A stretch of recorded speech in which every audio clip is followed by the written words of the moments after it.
have to show you guys something, okay? And I'm a believer. Proven in parts 1 through 4, the Jewish people are in fact Ukrainians from an area formerly called Khazaria, as attested by their own Jewish historians, scholars, and rabbis. The Palestinians, on the other hand, have a different story. Historians state that when Jerusalem was destroyed in 70 AD, that Rome allowed a small number of Hebrews to remain, namely servants and farmers, besides the ones captured and the ones who fled into Africa and Arabia. These peoples would eventually incur some mixing with other groups who conquered Palestine, in particular the Ottoman Turks. To this day, the groups of people who occupy Palestine is a combination of the descendants of Ottomans and the original Hebrews, who are labeled as Afro-Palestinians.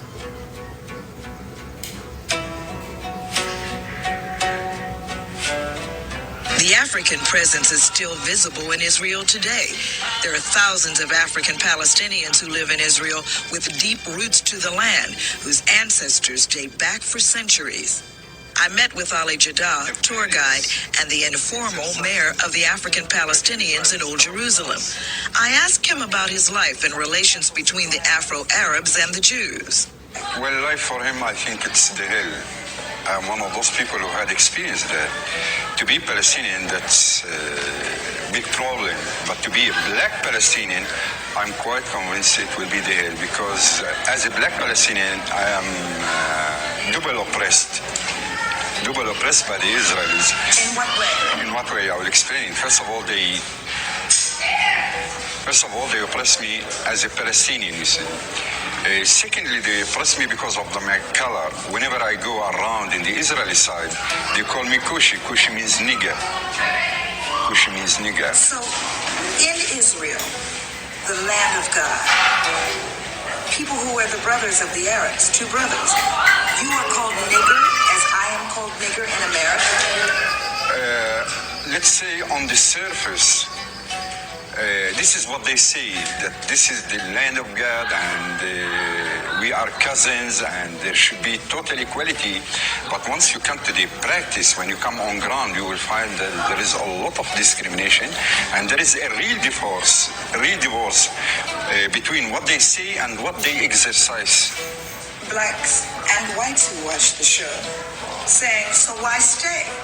Why stay when you are called nigger every day? Why stay when you are denied your rights? On the contrary, the more they humiliate me, the more they oppress me, the more I stick to my land. Because this is my land. I'm so rooted. We are deeply rooted as Africans, as Palestinian Africans in this land. And we know pretty well that our ancestors, I'm talking about thousands and thousands of years, we had been here in this country, but they were spread away, taken to Africa, from Africa to the United States.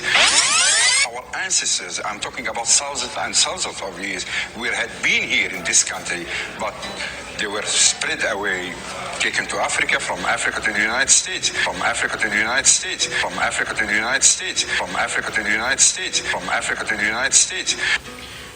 I am Sar Madiel Ben Yehuda. SAR means minister. My title in the community, my role as minister, my portfolio is that of information. I'm charged to collect, to analyze, and then to disseminate information about the Hebrew Israelites here in Israel, about our particular history as a community and our history as a people connecting back to this land. We consider Israel to be Northeast Africa. We are living here in the southern portion of Israel in what is known as the southern Judean mountains. And of course, we have to make this clear that Israel predates any Palestinian connections here to this land. When you look at the name of Palestine, it was the name that the Romans gave to the land formerly known as Judea. Now, I didn't say Jewish or Judaism, but Judea. So the Judeans were the people that actually lived in this portion of this land prior to it being named Palestine by the Romans. So this is what we consider to be Northeast Africa. We are sitting on the African tectonic plate. There are African species of birds and animals and plants that you'll find all throughout this region.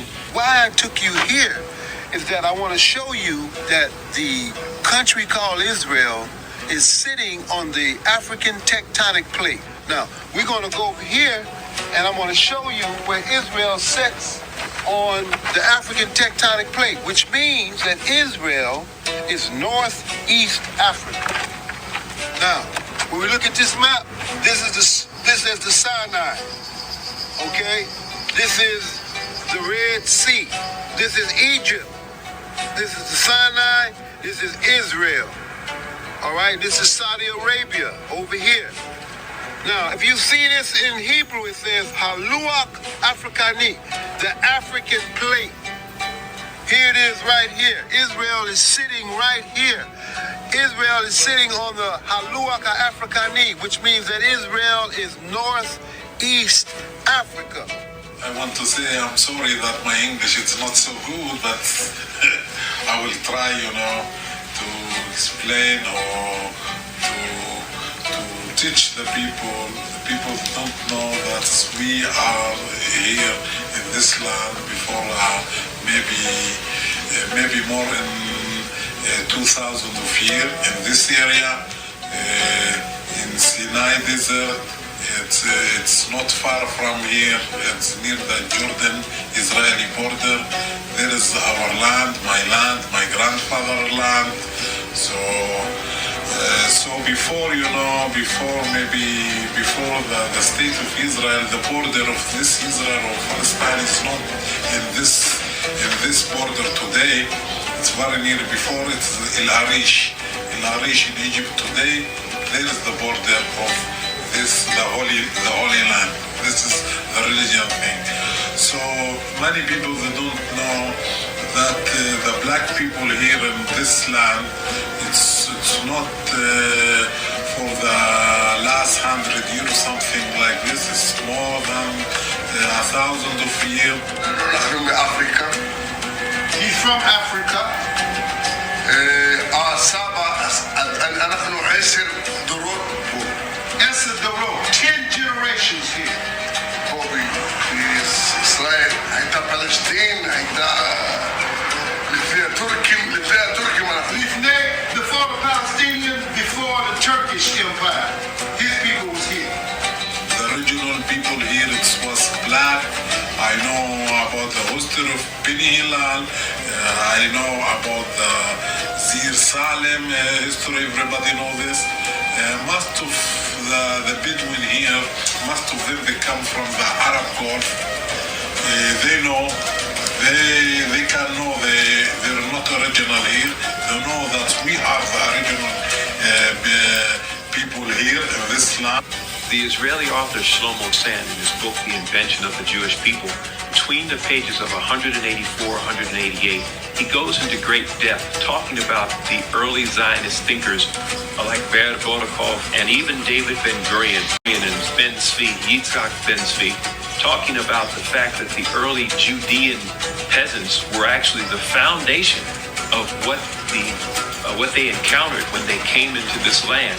This is a book they wrote 30 years prior to the declaration of Israel's independence, and they recognized that the Fellahin, this peasant class, were actually those that had remained here, that had converted perhaps to Islam, that converted perhaps to Christianity, depending on the ruling class, depending on the armies at the time that held Jerusalem and held this particular region. They simply, in their love for the land and the fact that these armies needed to be fed, they became the peasant class, the agrarian agronomists, the agriculturalists who continue to raise their crops and to take care of their families in a desire to stay on this land. See, sometimes you just have to hear it from the horse's mouth. As you see, the Afro-Palestinians attest that their people were took down to Africa and sold to America, confirming everything that we've discussed. So when these people